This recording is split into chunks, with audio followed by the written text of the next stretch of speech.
चलिए एक क्वेश्चन मेरे हाथ लगा हुआ है और इस क्वेश्चन को मैं ईडीसी के बेसिक सेमीकंडक्टर फिजिक्स के पोर्शन से लिया हूँ और इस क्वेश्चन में बड़ा इंपॉर्टेंट टॉपिक डिस्कशन हुआ है दैट इज मिनिमम कंडक्टिविटी या फिर मैक्सिमम रेसिस्टिविटी का।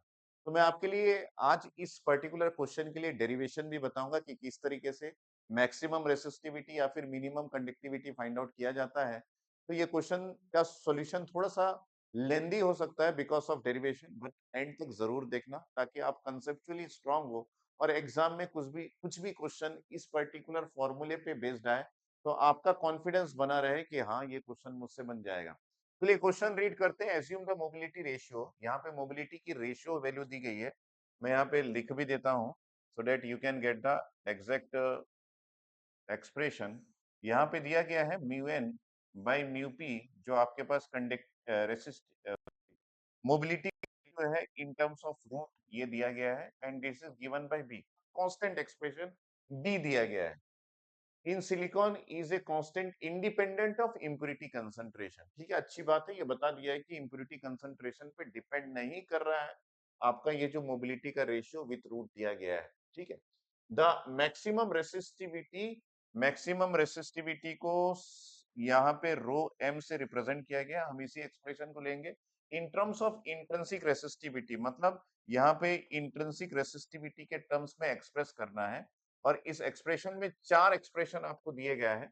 यहाँ पे पहला एक्सप्रेशन में रीड करता हूँ, B square plus one divided by two B दिया गया है। दूसरा एक्सप्रेशन आपको two B divided by B square minus one दिया गया है। तीसरा एक्सप्रेशन आपको B divided by B square plus one दिया गया है।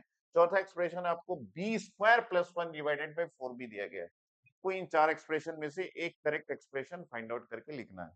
ठीक है, तो मैं यहाँ पे इस क्वेश्चन को जब सॉल्व करना चालू करता हूँ तो सबसे पहले मुझे ये पता होना चाहिए कि इनकी रेशियो को मैं कैसे एक्सप्रेस करूंगा। तो जब भी हमारे पास रेसिस्टिविटी होती है तो रेसिस्टिविटी को हम कंडक्टिविटी के टर्म्स में एक्सप्रेस करते हैं। तो यहाँ पे रेसिस्टिविटी है तो ये इनवर्स होता है कंडक्टिविटी का। तो मैं यहाँ पे कंडक्टिविटी इंट्रिंसिक रेसिस्टिविटी को इंट्रिंसिक कंडक्टिविटी से एक्सप्रेस करूंगा but inverse.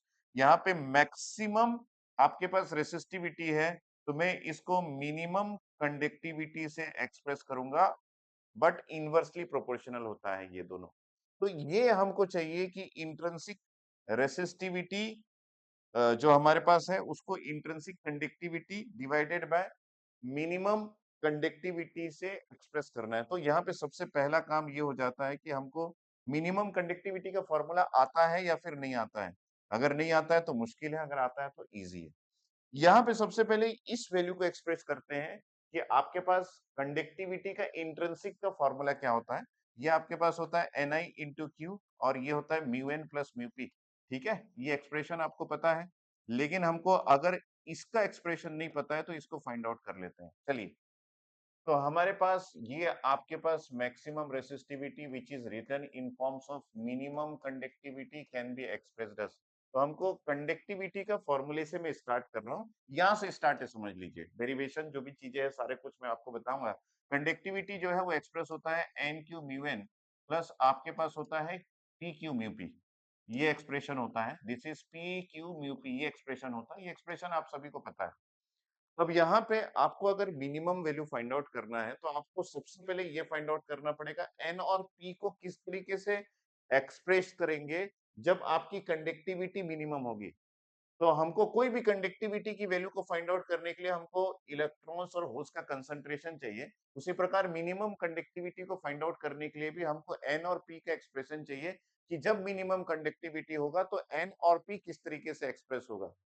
We are going to find out the value of n question mark and value of p question mark when we have to find out, when we are going to find out the minimum conductivity। ठीक है, तो इसके लिए आपको क्या करना पड़ेगा, थोड़ा सा आपको मैथमेटिक्स यूज करना पड़ेगा। मैं भी यहाँ पे करूंगा, आप ध्यान से देखते रहिएगा। सो यहाँ पे सबसे पहले हम यूज कर लेते हैं मास एक्शन लॉ को। मास एक्शन लॉ जो कि आप हर कहीं यूज कर सकते हैं। और इस मास एक्शन लॉ से क्या होता है, ये दो वेरिएबल्स जो एन और पी है ये एक वेरिएबल में रिप्रेजेंट हो जाएगा। तो आप ये लिख सकते हैं पी के लिए आप N I square divided by N लिख सकते हैं। अगर आप ऐसा लिखते हैं तो ये जो एक्सप्रेशन है ये आपका हो जाएगा this is N Q mu N और प्लस आपके पास हो जाएगा this is N I square divided by N into Q और इसके साथ हो जाएगा म्यू पी। ठीक है, ये मैंने एक्सप्रेस कर दिया। क्या करेंगे कि हमको ये पता है मैथमेटिकली कि अगर आप किसी भी चीज की मिनिमम या फिर मैक्सिमम वैल्यू फाइंड आउट करना चाह रहे हैं और वो आपके पास एक वेरिएबल से रिप्रेजेंट है, तो एक ग्राफिकली मैं आपको शो करता हूँ कि मान लीजिए मैं एक्स एक्सिस में एन को ले लेता हूँ क्योंकि एक वेरिएबल है इलेक्ट्रॉन्स का कंसंट्रेशन, और यहाँ पे मैं कंडक्टिविटी को ले लेता हूँ और आपके लिए ग्राफ ड्रॉ करता हूँ। Suppose this will be the graph. हमको ये पता है कि ये जो पॉइंट है, ये पॉइंट इसका मैक्सिमम हो सकता है, किसका, कंडक्टिविटी का, और ये जो पॉइंट है ये आपका मिनिमम कंडक्टिविटी हो सकता है। लेकिन इस पॉइंट को फाइंड आउट करने के लिए हम क्या करते हैं कि यहाँ पे जो स्लोप है उस स्लोप को जीरो से इक्वेट कर देते हैं। Slope will be equal to zero, क्योंकि इन दोनों पॉइंट्स में स्लोप की वैल्यू आपके पास जीरो होती है। और स्लोप की वैल्यू फाइंड आउट करने के लिए हम क्या करेंगे, ये जो इसकी डेरिवेटिव फाइंड आउट करेंगे और यहाँ पे भी इसकी derivative conductivity with d n find out करेंगे। तो सबसे पहले हमको यही करना है।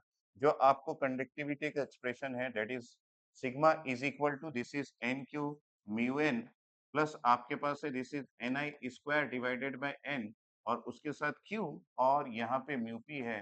तो मैं इसको फाइंड आउट कर रहा हूँ, d sigma divided by d n is equal to, ये आपके पास हो जाएगा क्यू म्यू एन और ये नेगेटिव साइन, यहाँ पे आपके पास एन आई स्क्वायर जो पहले से है और ये क्यू और ये म्यू पी ये तो है, ये एन आपका डिराइव होगा, ये प्लस साइन के साथ दिस इज माइनस वन और यहाँ पे आपके पास एन स्क्वायर आ जाएगा।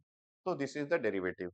तो मैंने एक डेरिवेटिव किया। दूसरी बात ये कि आपको मैक्सिमा या फिर मिनिमा मिलेगा, ये चीज इससे डिफाइन होता है कि आपके पास ये जो डेरिवेटिव आपने फाइंड आउट किया है इसका सेकंड डेरिवेटिव जो कि कर्वेचर बताता है उसकी वैल्यू पॉजिटिव है या फिर नेगेटिव है।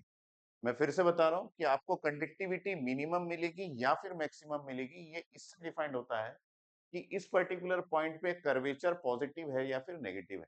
और कर्वेचर फाइंड आउट करने के लिए we have to find out कि आपके पास D square sigma the second derivative D N square second derivative की वैल्यू पॉजिटिव अगर आ रही है तो आप समझ जाओ कि कंडक्टिविटी की मिनिमम वैल्यू आपको मिलने वाला है।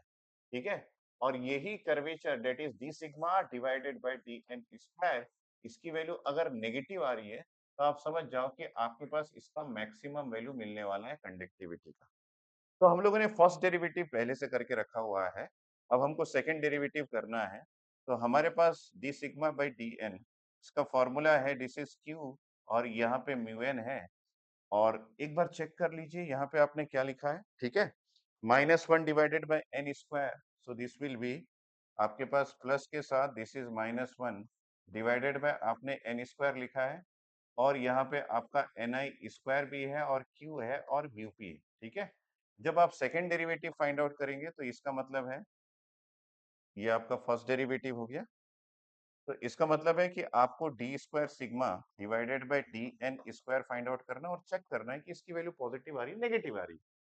So this will become zero और यहाँ पे आपके पास प्लस है, ये आपके पास minus one divided by N square है, आपके पास यहाँ पे minus two, so it will be equal to plus हो जाएगा। So this is two divided by यहाँ पे आपके पास एन क्यूब हो जाएगा and this is N I square और ये हो गया क्यू और म्यू पी। तो इस एक्सप्रेशन से हमको ये पता चल गया कि आपका जो सेकंड डेरिवेटिव है वो पॉजिटिव है। अगर सेकंड डेरिवेटिव पॉजिटिव है तो आपको मिलेगा इसका कंडक्टिविटी का मिनिमम वैल्यू। ठीक है, सो बेस्ड ऑन दिस हम लोग ये फाइंड आउट कर लेते हैं कि हमको कंडक्टिविटी का मिनिमम वैल्यू मिलने वाला है, ये करेक्ट है। और कंडक्टिविटी का मिनिमम वैल्यू फाइंड आउट करने के लिए हमको ये जो स्लोप को हम लोगों ने लिया था, ये जिसको हम लोगों ने क्यू इंटू म्यू एन से एक्सप्रेस किया था, माइनस हमारे पास one divided by this is N square और यहाँ पे क्यू और म्यू पी और एन आई स्क्वायर जो आया था, इसको हमको इक्वेट करना है जीरो से, राइट। तो बेस्ड ऑन दिस हम यहाँ पे लगा देते हैं, जीरो से जब इक्वेट होगा तो आपके पास क्या एक्सप्रेशन आएगा। So this is q into mu N और यहाँ पे आपके पास है this is one divided by N square और ये क्यू म्यू पी और एन आई स्क्वायर, ये आपका फॉर्मूला हो गया। ठीक है, सो बिकॉज हमने इसको इक्वेट किया जीरो से, अगर जीरो से इक्वेट किया तो ये फॉर्मूला हो गया। यहाँ पे क्यू क्यू को कैंसिल आउट कर देते हैं, ये एन आई स्क्वायर है, म्यू पी है, म्यू एन है। इसका मतलब है एन स्क्वायर का फॉर्मूला आपके पास क्या आ जाएगा, this will be N I square, और यहाँ पे आप लिख सकते हैं, और क्या आ जाएगा, दिस विल बी, रूट तो हम यहाँ पे जब चेंज करेंगे तब लगा देंगे, this is mu P divided by mu n, check कर लीजिए ये आपका फॉर्मूला होगा। सो हमारे पास एन का एक्सप्रेशन आ गया जब आपका कंडक्टिविटी की मिनिमम वैल्यू है। So this will be N I, और with this root this is express by mu P divided by आपके पास हो गया म्यू एन। ये आपका पहला फॉर्मूला हो गया। तो यहाँ पे now we can do the second thing, that is अगर आपके पास n का एक्सप्रेशन आ गया मिनिमम कंडक्टिविटी, तो p के एक्सप्रेशन को भी मिनिमम कंडक्टिविटी में फाइंड आउट कर लेते हैं। That will be ni square divided by n, n का एक्सप्रेशन आपके पास ऑलरेडी है, so we can write this is ni square divided by this is ni, और यहाँ पे आपके पास root over this is mu p divided, यहाँ पे आपके पास हो जाएगा mu N divided by mu P, ये आपका एक्सप्रेशन हो गया पी का। So P is equal to this is N आई, आपके पास हो गया this is root over this is mu N divided by mu P, this is the final expression. तो ये हो गया कंडक्टिविटी के मिनिमम वैल्यू पे एन और पी का एक्सप्रेशन, ठीक। अब हम कंडक्टिविटी का मिनिमम जो वैल्यू है उसका एक्सप्रेशन फाइंड आउट कर लेते हैं, क्योंकि यहाँ पे हमको n लिखना है, तो n के बदले में ni लिख देता हूँ, दिस इज रूट ओवर, आपके पास हो जाएगा this is mu P divided by mu N, and this is n, और ये हो गया q, और ये हो गया आपके पास म्यू एन, प्लस आपका p है ni रूट ओवर, यहाँ पे आपके पास हो गया mu N divided by mu P, और उसके साथ हो गया q, और ये हो गया म्यू p, ये आपका एक्सप्रेशन हो गया, ठीक। So now we can use this expression कि यहाँ पे हम क्या कर सकते हैं, this n i will be दोनों में है, तो इसको कॉमन ले लेते हैं, म्यू क्यू को कॉमन ले लेते हैं, और उसके बाद ब्रैकेट के अंदर आप लिख सकते हैं दिस इज म्यू पी, और यहाँ पे म्यू एन का स्क्वायर ले लेते हैं, and this is mu N, plus आपके पास हो जाएगा root over this is mu N, and this will be mu P का square divided by mu P, ये एक्सप्रेशन में ले लिया, and finally we can write this is N I into Q, और ये आपके पास हो जाएगा this is mu N cancel, this is two root over this is mu N plus mu P, sorry mu N into mu P, ये आपका expression हो गया मिनिमम कंडक्टिविटी का जिसकी आप तलाश कर रहे थे, ठीक है। तो हम अब फाइनली ये कर लेते हैं कि हमारे पास जो क्वेश्चन के अकॉर्डिंग मैक्सिमम जो आपके पास रेसिस्टिविटी है और इंट्रिंसिक जो आपका रेसिस्टिविटी है, इसके फॉर्मूले को कंप्लीट कर लेते हैं। इंट्रिंसिक रेसिस्टिविटी के लिए आपके पास है n I into q, this is mu N plus mu P, ये आपका फॉर्मूला है। और मैक्सिमम रेसिस्टिविटी के लिए जो मिनिमम कंडक्टिविटी का फॉर्मूला है दैट इज ट्वाइस क्यू, और एन आई आपके पास है root over this is mu N into mu P, ये आपका फॉर्मूला, ठीक है। सो यहाँ पे एन आई कैंसिल हो गया, क्यू क्यू कैंसिल हो गया, और आपका बच गया this is mu N plus आपका म्यू पी है, and this is twice of root over this is mu N into mu P, ये फॉर्मूला आपका निकल के आया है।